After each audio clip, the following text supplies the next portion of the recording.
आज आपल्याकडे एक अशी बातमी आहे जी ऐकून अनेकांना धक्का बसेल. विचार करा, एका सकाळी तुमच्या लक्षात येतं की तुमच्या मुला-मुलींचे सोशल मीडिया अकाउंट्स गायब झालेत. तुम्ही काही शिक्षा केली नाहीये, तर थेट सरकारनेच बंदी घातलीये. हे अशक्य वाटतंय, हो ना? पण मद्रास उच्च न्यायालयाच्या एका सूचनेमुळे हा विषय आता अगदी चर्चेच्या केंद्रस्थानी आला आहे. अगदी. आणि ही सूचना काही अचानक आलेली नाहीये. यामागे म्हणजे एक मोठी कहाणी आहे. ही गोष्ट 2018 मध्ये सुरू झाली. अच्छा, म्हणजे हे नवीन नाहीये. हो, विजय कुमार नावाच्या एका व्यक्तीने एक जनहित याचिका दाखल केली होती. त्यांचं म्हणणं होतं की इंटरनेटवर मुलांना विशेषतः पोर्नोग्राफिक मजकूर खूप सहज उपलब्ध होतोय आणि यावर काहीतरी केलं पाहिजे. म्हणजे हा मुद्दा फक्त मुलं किती वेळ स्क्रीन बघतात यापुरता नाहीये. हा थेट त्यांच्या सुरक्षेचा प्रश्न आहे. बरोबर. पण मग आपले जे सध्याचे नियम आहेत ते पुरेसे नाहीत का? आपण नेहमी ऐकतो की सरकार चुकीच्या वेबसाईट्स ब्लॉक करतं. हो, पण न्यायालयाच्या मते ते पुरेसं नाहीये. सध्या काय होतं की तुमच्या इंटरनेट सर्व्हिस प्रोव्हायडरवर म्हणजे जिओ किंवा एअरटेलवर जबाबदारी टाकली जाते की त्यांनी आक्षेपार्ह वेबसाईट्स ब्लॉक कराव्यात. पण हे म्हणजे आग लागल्यावर विझवण्यासारखं आहे.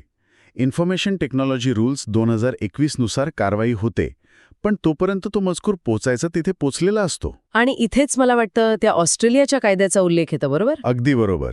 आणि इथेच ही गोष्ट खूपच रंजक बनते. कशी? ऑस्ट्रेलियाच्या कायद्याने जबाबदारीचं पारडं पूर्णपणे उलटं केलं आहे. तिथे मुलांनी सोशल मीडिया वापरू नये ही जबाबदारी पालकांवर नाहीये. मग कोणावर आहे? थेट कंपन्यांवर. फेसबुक, इंस्टाग्राम सारख्या कंपन्यांवर 16 वर्षाखालील मुलांना अकाउंट उघडू देण्यापासून रोखणं हे त्यांचं काम आहे. वाह, म्हणजे थेट कंपन्यांना जबाबदार धरणं. हे तर खूपच प्रभावी वाटते ऐकायला. हो. आणि मद्रास उच्च न्यायालयाच्या खंडपीठाला म्हणजे न्यायमूर्ती जी जयचंद्रन आणि न्यायमूर्ती के रामकृष्णन यांना वाटतंय की असंच काहीतरी भारतातही विचारात घ्यायला हवं. पण इथेच खरा प्रश्न येतो, नाही का? कोणता? की हे प्रत्यक्षात आणणं किती अवघड आहे. म्हणजे ऑस्ट्रेलिया आणि भारत, आपल्या लोकसंख्येत जमीन आसमानाचा फरक आहे. जे तिथे शक्य झालं ते इथे होईलच असं नाही. हाच कळीचा मुद्दा आहे. सगळ्यात मोठं आव्हान आहे वयाची पडताळणी करणं. तुम्ही कोट्यावधी मुलांचं वय ऑनलाईन कसं तपासणार? बरोबर. प्रत्येकाचा आधार कार्ड लिंक करणार का इंस्टाग्रामशी? आणि तसं केलं तर मग त्यांच्या गोपनीयतेचं म्हणजे प्रायव्हसीचं काय होणार? हा एक खूप मोठा तांत्रिक आणि नैतिक प्रश्न आहे.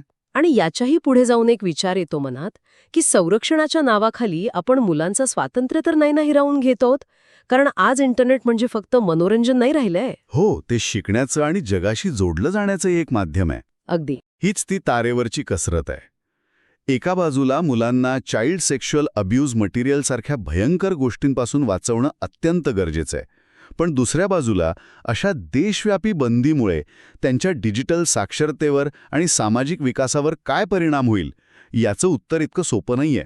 तर मग या सगळ्याचा अर्थ असा आहे की आपण एका अशा वळणावर आहोत जिथे मुलांची ऑनलाईन सुरक्षा आणि त्यांचं स्वातंत्र्य यातलं संतुलन आपल्याला नव्याने ठरवावं लागणार आहे. हो, न्यायालयाची ही सूचना फक्त एक कायदेशीर मुद्दा नाहीये.